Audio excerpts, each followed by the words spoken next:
In the book Outwitting the Devil by Napoleon Hill, a Mr. Earthbound interviews the devil to find out how the devil is controlling us.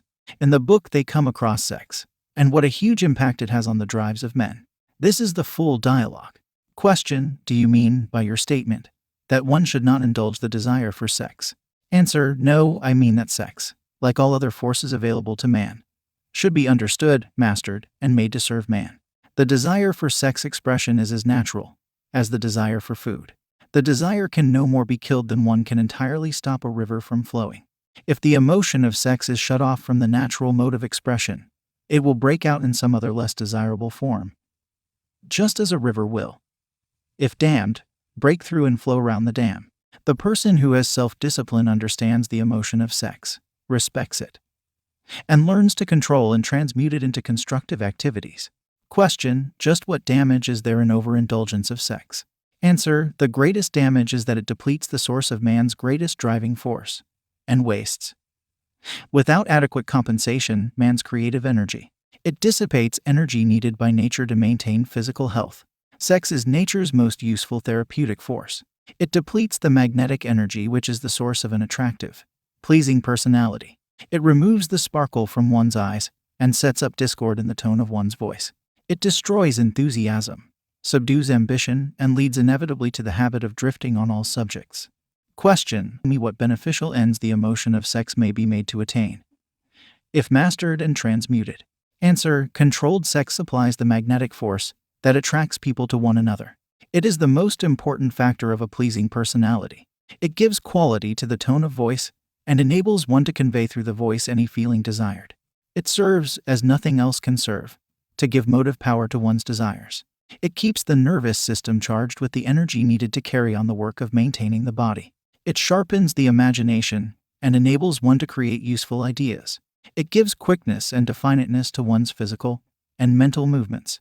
It gives one persistence and perseverance in the pursuit of one's major purpose in life. It is a great antidote for all fear. It gives one immunity against discouragement. It helps to master laziness and procrastination. It gives one physical and mental endurance while undergoing any form of opposition or defeat. It gives one the fighting qualities necessary under all circumstances for self-defense. In brief, it makes winners and not quitters.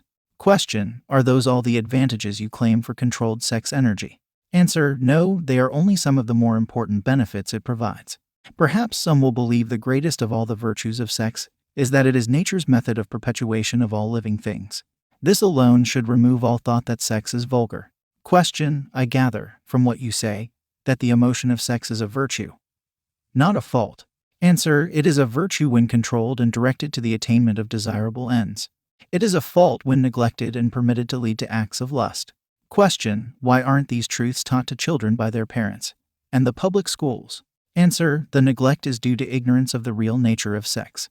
It is just as necessary in maintaining health for one to understand and properly use the emotion of sex as it is to keep the body sewer system clean. Both subjects should be taught in all public schools and all homes where there are children. Question: how can one master the emotion of sex?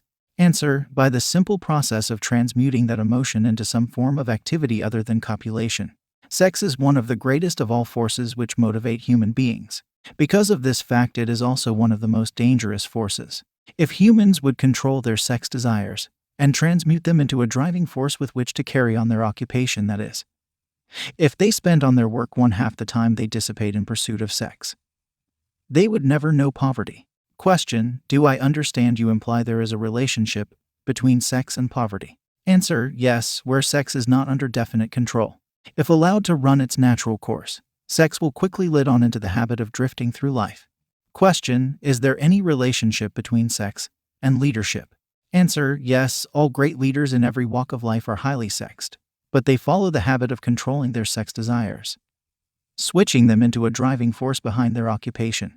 Question: is the habit of overindulgence in sex as dangerous as the habit of taking narcotics or liquor? Answer: there is no difference between these habits. Both lead to hypnotic control through the habit of drifting. Question: why does the world look upon sex as something vulgar? Answer: because of the vulgar abuse people have made of this emotion. It is not sex that is vulgar. It is the individual who neglects or refuses to control and guide it.